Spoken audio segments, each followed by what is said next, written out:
Hi everyone. So now we're up to part 8 of what happened to me when I got government housing. On the 10th of the 6th, 2015, I was walking or I was outside my unit talking to another one of the residents when the respondent ran down the stairs and leaned over the railing. So that was like over the top of me, and he was shaking, and the way he was looking at me was very intimidating. Mainly because he had assaulted me before and because he had gotten away with that previous assault. Because the intervention order prohibited him from coming within a certain distance of me, I reported this incident to the police, and I thought they would interview him or charge him with breaching the order. However, when the police attended, they claimed that the courts did not prosecute this sort of incident because it was too minor. And this was the attitude that I would get from the police repeatedly. They would tell me that an incident wasn't serious enough, or they were presumed to know what a judge would think about an incident in court. But at this stage, I wasn't filming, and it was because of this sort of police response that I started filming. And I would recommend that anyone dealing with the police films them in order to keep a record of your efforts to protect yourself and the excuses made to fail to provide protection. At this point, I had rung the police several times to ask for assistance and the respondent against the respondent, and the police response or the duty failure was becoming a pattern. It was as if the respondent was given free rein to do whatever he wanted, and I was going around in circles trying to get help, and it wasn't working.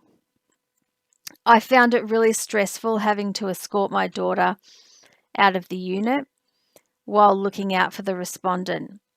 Every time we left the unit, I would set up my video camera on my phone to protect myself and to capture any incidents where the respondent tried to assault me or do anything else to me. I also had to film the path I took when I got back into the unit because the respondent would hide behind things and I was scared of what he would do to me. My daughter was also scared, and I found it exhausting trying to comfort her and protect her.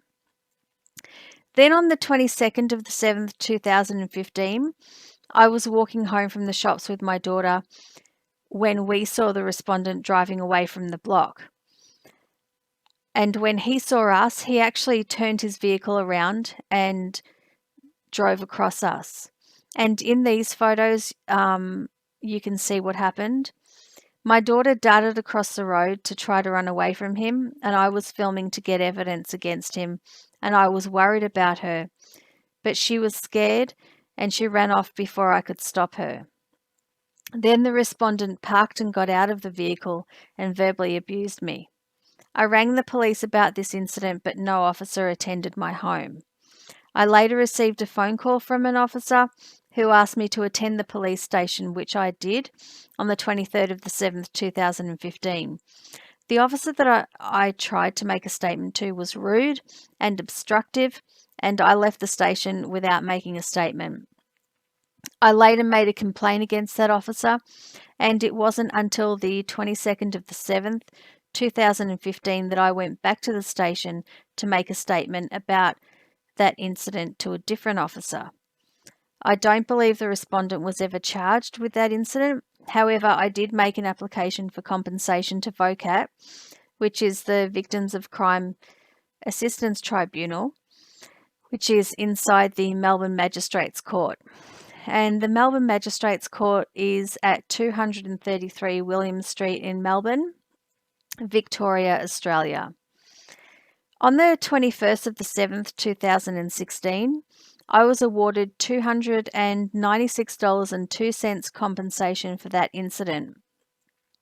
I think the award should have been higher because my daughter was with me as well, so it should have been doubled.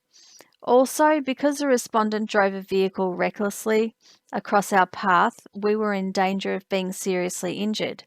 So I don't know why I was only awarded $296.02. I would like to know how the tribunal staff calculated my compensation as being $296 and 2 cents, I don't see how the 2 cents helps me or my daughter. The other thing was that there were now many incidents and a pattern of me asking the police for help and them refusing to help me. But it didn't stop there. I had to film myself leaving and coming back into my unit, and I lived in fear of what the respondent would do next. He seemed to understand that he could get away with doing anything that he wanted, despite the fact that I was filming and had an intervention order against him, and this always confused me. The attitude of the police confused me as well. They had a victim who was willing to make statements and speak to them, but they didn't seem interested in helping me or in charging the respondent. I was scared and confused, and I was becoming worn out by the stress of not knowing what the respondent would do next. He was also using my side yard as a rubbish bin, and he would throw rubbish into my side yard. And if there was any rubbish on the balcony, he would brush that off the balcony into my side yard, and that continued, and it got worse over time.